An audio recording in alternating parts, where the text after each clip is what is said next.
Hey, everybody, and welcome to the Yogi Podcast. Today is my official first podcast, and today's guest is Crystal Sims Bryan, correct? Yes, All it's great right. to be here. So go ahead and tell the people a little bit about you. Okay, well, I guess I'll just start with my role in terms of career. I am a television and digital media producer and a creative project manager. I've worked in television for over 15 years now. Like, sounds so crazy to say. Oh my God. Right? Over 15 years, which is crazy. But I also work in marketing and branding, helping corporations roll out marketing campaigns for a number of different things, whether it's for like health and wellness products or for like IT products. Like I've worked with a number of different companies to help them kind of roll out their brand stories. And so I also seen that you worked with CBS, National Geographics, and Discovery. So how was those experiences? Well, they're all very different because I've worked with those like networks and studios in different capacities. I worked for CBS very early on in my career as an associate producer for a daytime television show. It was called The Doctors, and it featured, I think, about four or five doctors who basically gave audience members and viewers just everyday helpful tidbits on what they could do to improve their health, things to watch out for. They debunked a lot of health myths. And so it was kind of like one of my first forays into studio producing, like studio television, where you're actually working on a lot and you have this show that's going up on a soundstage. Mm-hmm. So that was really great. I mean, honestly, it was a daytime show, and I'm a big believer in that. Like, if you can produce daytime television, you can rule the world because you're doing a lot on such a tight timeline. I mean, we were basically producing full on shows every week, essentially.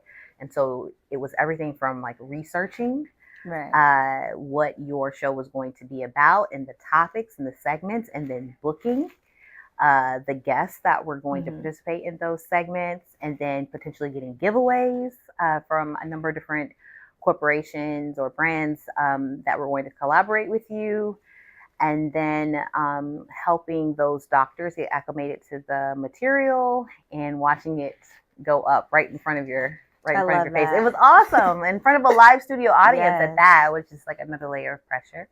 So that was CBS, and then for National Geographic, I was an associate producer working on a docu-follow, a docu-series about a large animal farm veterinarian. Ooh, that's different. It's very different. Large animal farm veterinarian in central Michigan. And so it involved basically staying in Michigan for weeks on end. Oh, wow. And then getting up and following this man around on farm calls, like following him as he was like doing breech births for cows and helping to oh my God, rehoof horses, like putting, helping with them with their hooves or broken legs. I mean, doing a number of things. It was an incredible experience. And then I've worked extensively with Discovery Studios. This was before they merged with Warner. I did a number of different true crime shows for Discovery ID. I've also story produced for a couple of shows for Discovery Studios, including Alaska: The Last Frontier, which is about this family that are homesteaders in Alaska. So the experience has pretty much run the gamut. So you got a lot of different diversity there. So Yeah. I love this quote or this mantra that you have. It's called impact through storytelling. So where did you get that from? Impact through storytelling. It's something that I discovered was really important to me in my career, just kind of along the way. Whenever you are working in media production, particularly television or film, you sometimes lose your why, if that makes sense. Right. You kind of end up going through the motions and you're doing things. I hate to say this because it sounds very jaded, but you often feel like you're doing it for the check, and no one wants to feel that way, but you got to survive. Yes. And so sometimes it just feels like, all right, I'm getting this done, got to pay bills, and your passion is lost in it. But along the way, I discovered the thing that was important to me was to be able to create an impact through storytelling, because I truly believe that that's part of my gift. Part of my purpose is to be able to tell true and authentic stories that have the ability to shift people's lives, whether it's the person who's telling the story, who's chronicling their life or the things that have happened to them, or if it's the people watching, the viewer. Either way, for me, it's important to create a positive impact through storytelling. And so that's kind of what I guess how I see my work, or at least how I try to channel my work, is to make sure that there is something coming out of it, something positive coming out of it. And that's great. And did you have any inspirations, or maybe any television shows or series that kind of made you push in this directing of producing? That's so funny you should ask that. Okay, so this is going to be a little bit of a long-winded answer. We're ready for it. I apologize ahead of time.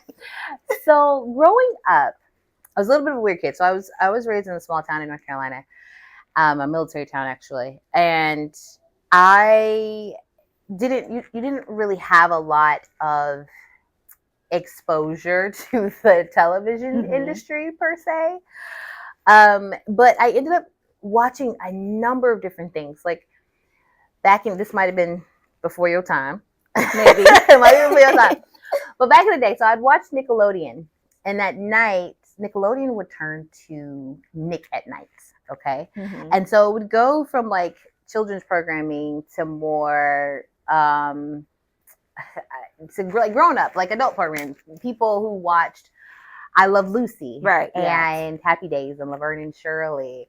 And that's what I ended up having an interest in watching. It was so strange. And so I would stay up until like midnight watching Taxi and Welcome Back, Kotter, and like I said, I Love Lucy and Happy Days. And then, and that was when I was pretty young. And then when I got into high school, I ended up having an obsession with Lifetime movies. Like, oh yeah, I love Lifetime. Lifetime movies. Oh my gosh. I mean, I can remember, I have a memory of like cleaning my room and like working really hard to get my room clean just so I could watch TV. And after I cleaned my room, I would like sit on my bed and just binge Lifetime movies from like Lifetime Movie Network. Yes. And then of course I loved the classics, the things that we grew up with, like Moesha and Living Single and Girlfriends. Oh my God, I love Girlfriends, and Eve, and all of those shows that were on the were on UPN. And it was something that I loved, but I didn't necessarily know that I could have a career in, creating television. And so I went on to college, and I kind of put entertainment out of my head for a little bit. I knew that, I liked entertainment. I loved television, and that was a passion of mine, but I thought that it wasn't practical. Right. It was just like, oh, career in TV, it would be really hard, because I thought the only thing that I could do was just be an actress. Right. And I was like, oh, I don't want to be an actor, because that sounds like that's going to be really hard, even though I was involved in theater. Yes. In high school. Yeah, really? Yes. Drama kid. Okay, drama kid tonight. And so, but the thing is, it's like, as much as I loved theater in high school and being in musicals and that kind of thing, I didn't think it was going to be a sustainable career for me. So I went on to college, and I thought I was going to major in business or, do something along those lines. Really? Oh my gosh, that's so funny. And so, so I started taking econ courses or economics courses, and I liked them. But then I took a class that required me to produce a nutrition PSA. and you had to do everything. You had to write your treatment for it, and you had to storyboard it, Mhm. and then go out and shoot it and edit it, all the things. And I loved that experience. Right. And I can't remember if it was a counselor or a friend who told me, you should try taking comms courses, take communications courses, media production courses. And I started doing that and loved it.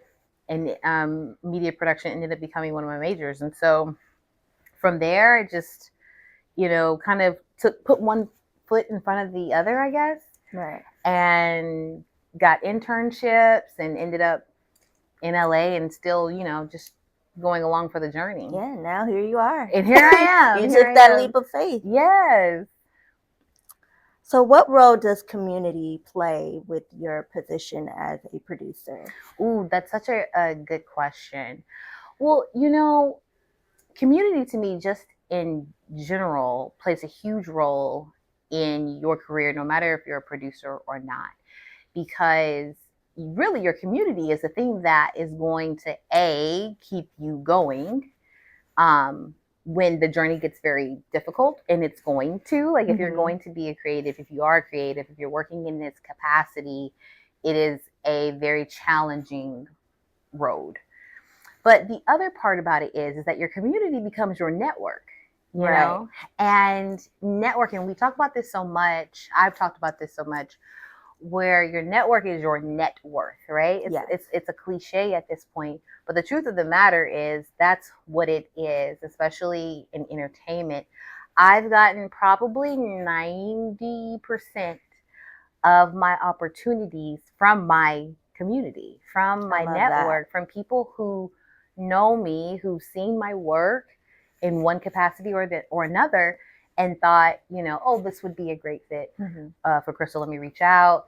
And I do the same thing, for people that I know. If I come across something that I feel like would be a good fit for them, I send it to them. And I'm like, hey, I saw this posting, or someone just reached out to me. And that kind of ties into the question I was going to ask next, like, how do you open the door for other Black creatives? So networking is definitely part of that. Yes, absolutely. Yes, absolutely. That's exactly what it is. It's like you continue to foster this community around you so that whenever there are opportunities that present themselves, you have the ability to bring other people in. It's so very important. As a matter of fact, I've hosted a Black Women in Entertainment brunch in years past, and it was just a time for Black women, to come together and be able to share their experiences and to be able to build community and build relationships with people that look like them and that may have similar experiences. Because a lot of times when you get into these spaces, no matter if it's at a network, at a studio, at a production company, you find that there aren't a lot of people there who look like you, right? And who have the same cultural background as you.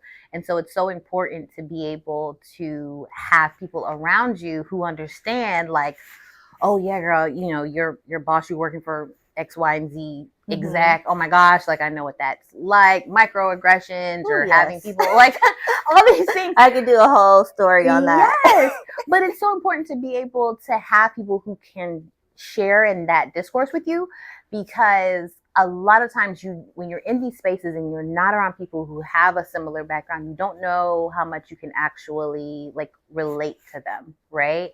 And you don't know if they actually will have the same kind of experience that you're having. It's just a way to be able to have a community, family, people that you can talk to and be able to relate to. So, which is really important. Again, community, people that are going to be there for you along the way as you're in your journey. Awesome. So what would you say is your proudest moment so far? Ooh, my proudest moment.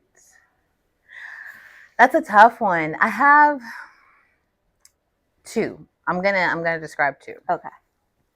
The first one is it relates more so to my career. I worked on an active investigation show for Discovery in, I think, 2017.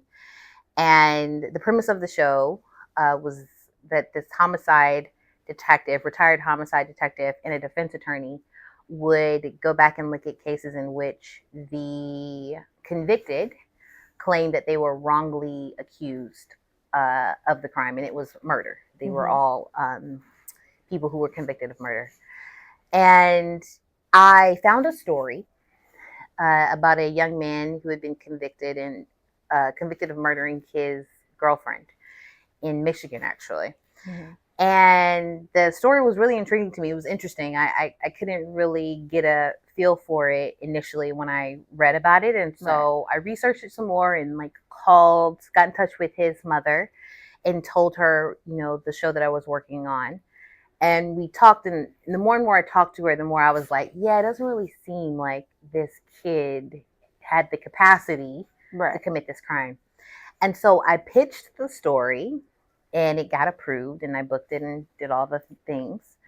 And we shot it, and it aired, and it got a little bit of buzz behind it. I think there was a write-up about it in the Wall Street Journal. Oh, wow. Wonderful. And the homicide detective and the defense attorney who worked on the show had agreed that it didn't seem like he committed this crime. Now, it's enough for them to say it, right? But at the end of the day, it's like it has to go through the courts. Well, I think it was some years had gone by and he was still in prison. But eventually I don't know if they were getting ready to drop I can't remember if they were getting ready to retry him or if there was an appeal or something like that. But long story short, they figured out that it was someone else that had committed the crime. And they let him out of prison. And for me, that was probably my proudest. Yes, because you shed light on something. There you go. There you go. And so it was one of the moments where I really and truly felt like, impact. Like I am creating change somebody's life. Yes, exactly. And so they're still dealing with the situation in the courts, but it was one of those things where I'm like, oh, I did that. I helped. I moved the needle just a little bit. So that was great. But on a personal note, I think the moment I felt probably the proudest was a few years ago. I was working with a health and wellness brand that was backed by a celebrity, by Steve Harvey. And I got my dad to come and participate in one of the shoots. And my dad's a huge Steve Harvey fan. I mean, listens to his morning show all the time, loves Steve Harvey. And I asked my dad, I said, do you want a photo with him? And my dad was like, you think I could? I was like, yeah, I'll see if I can get a photo with him. And so after the shoot, before Steve Harvey hurried out, I just asked him, Mr. Harvey, do you mind taking a photo with my dad? He came all the way from North Carolina. And he was so gracious. He was like, yeah, come on in here, man. And took a picture with my dad. And now my dad shows everyone that photo. Yes. To show everyone. I would too. If I had my dream celebrity, I'd have that lock screen. Oh my gosh, she shows everyone. It was so fun. I think we were at a funeral. It might have even been his mom's funeral, my grandmother's funeral. And after the funeral, he was showing people that photo. He was like, I work with Steve Harvey, right? I was like, Dad, oh my gosh. So hilarious. But it was such a proud moment because I know he was proud, and I think getting accolades from people or having your work on TV or what have you is one thing. It's great, but after a while, you're like, okay, I've done that. For me, the biggest thing is my parents are proud of me. That's a beautiful feeling. That's a huge thing for me. At the end of the day, I want my family and my friends to be proud of me and the work that I do. And in that moment, I felt like my dad definitely was. Yes, we gotta have a proud papa moment. Exactly. All right, so we're going to kind of close it out because we're running low on time, people. I wish we had more time. So who would be your top person, whether it's a celebrity, producer, who's your dream person you would really want to work with? Ooh. Or top three? Top three? OMG. That's a big one. Okay, I'm going to say there's so many. I can't even narrow them down because it's of course it's the Issa Rae, the Issa Mm-hmm. Raes of the world, I will Yes. say. But I mean, Issa Rae is a huge one. Um, oh gosh, you put me in a corner on this one because there's too many people to name. Ava DuVernay, Oh yes, love her as well. like, um, okay, so one more. Jeez Louise, you're really I okay. know. Okay, In no particular order, you guys. and Ricky Hughes. Actually, Ricky Hughes is an amazing producer who's worked extensively with Dave Chappelle. She does a lot of um, like comedy specials and stand-ups and stand-up specials, things like that. Oh, okay. One Honorable more. mention. Yeah. My bad. Go for it. Jesse Collins. Jesse Collins is a huge one too. Jesse Collins Entertainment. His production company does a lot of award shows because I work a lot in the unscripted space, particularly in true crime, and I've always wanted to work on an award show. So I'm gonna say those four. Those four. Okay. And now I'm going to hit you with my final thing, whatever word pops into your head. Being a Black creative is. Impactful. There we go, y'all. You heard it here. We are impactful. So thank you guys for joining today in my podcast. Remember, this is my first episode ever. So make sure you like, subscribe. Also follow Miss Crystal. Go ahead and give them your social media. Absolutely. Please feel free to follow me on Instagram at csims the second. That's CSIMMS. 2. I think it's a 2. ND. And let's see. Also your website. On my website, definitely www.crystallfsims.com. Yeah, hit me up on LinkedIn. Yeah. Or one last thing, any projects either came out now or is coming out, if you can tell us. And I was going to say, I have a project that I worked on last year. I'm not sure when it's coming out, but it's coming out on Oxygen, NBC Universal entity, about unknown serial killers of America. That was a huge one. I traveled a bit between Michigan again and Houston to produce that. So definitely check that out whenever it airs. And I have a couple other things in the works, but they're kind of hush hush for now. Okay, y'all. So stay tuned for part 2. Okay, we gotta stay hushed now because you never know. But once we on the peak of it, we're gonna tell you. All right, y'all. Bye. See you guys next time. All right, I think we got it. That was great. How do you feel? It was great, and we only did one take.